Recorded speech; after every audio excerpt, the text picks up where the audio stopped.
Hey everybody, Jason from NitroKillers.com. This is going to be the video build of the Axial SC X10 1.9 scale truck. Here's what we're going to be putting together. As you can see on the table here, we've got everything laid out. You've got your plastics bag. Bag A, B, C, D, E, F, G.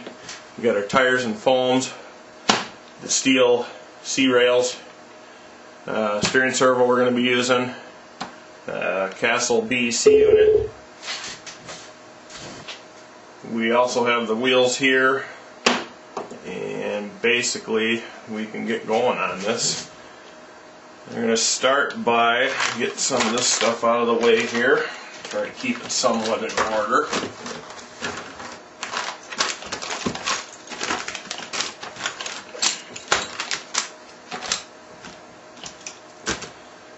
Okay, first thing you're going to want to do, open up the manual. You're going to see kind of a breakdown of what you're going to need for tools.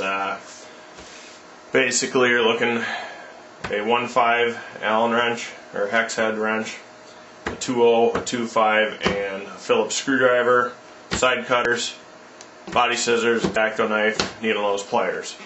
I've got most of that stuff sitting off to the side here right now. You go through the manual, you're going to see the first few pages are basically all the parts broken down, part numbers in case you need to order stuff if you were having to break anything in the future. We'll go to page 7. That's where we're going to start. We need to open bag A.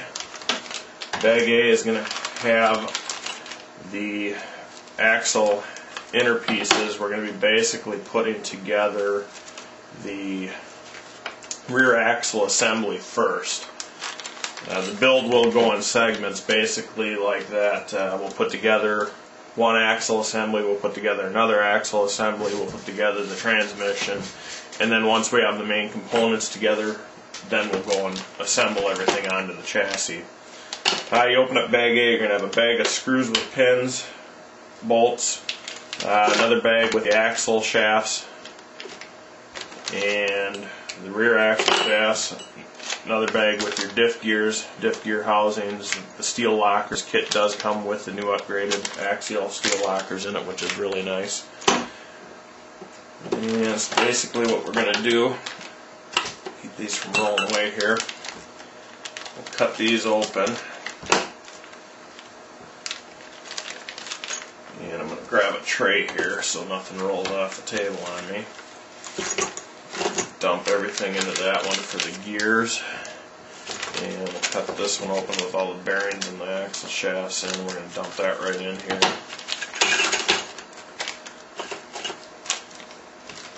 And the screws we're going to take and cut open and dump into this tray.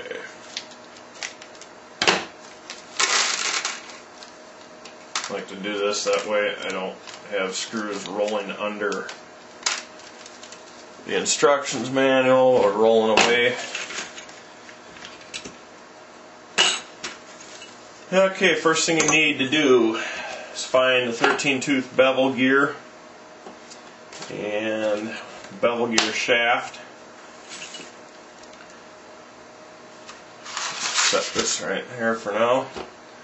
Now we also need that bevel gear pin and a E-clip.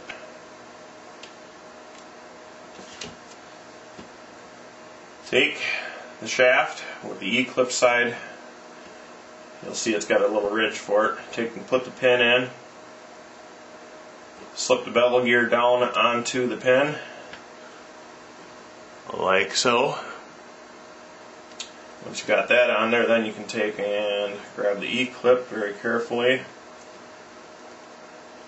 Let's see if we can do this without it shooting across the room on me. Take a pair of needle nose.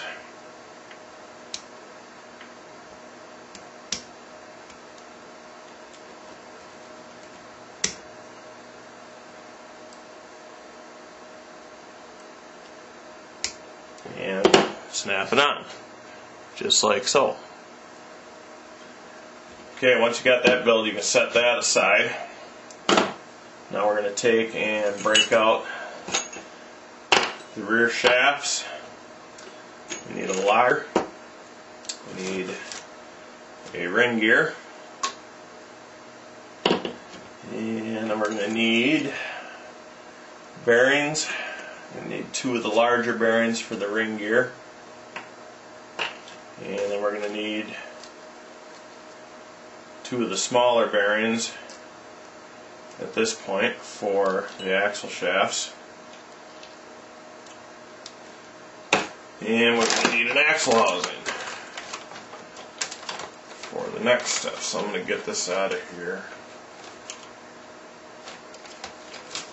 So we've got it sitting. That'll actually come into play in a little bit here. I'm just going to get it out of the bag. Set the bag off to the side there.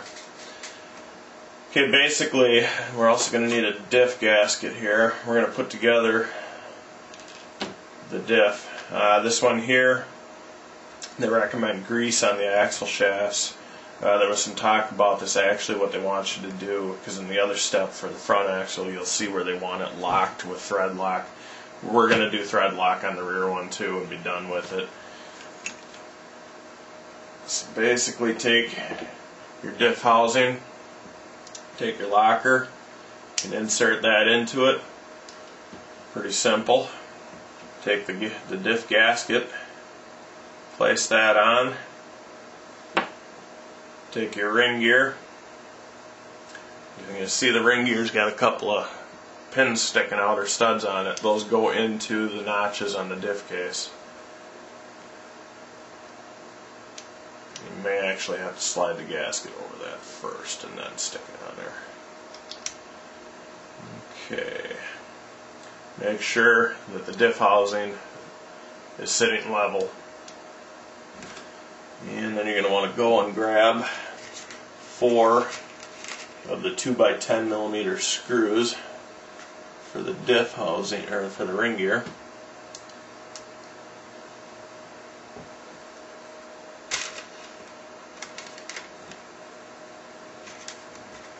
Get 4 out of here.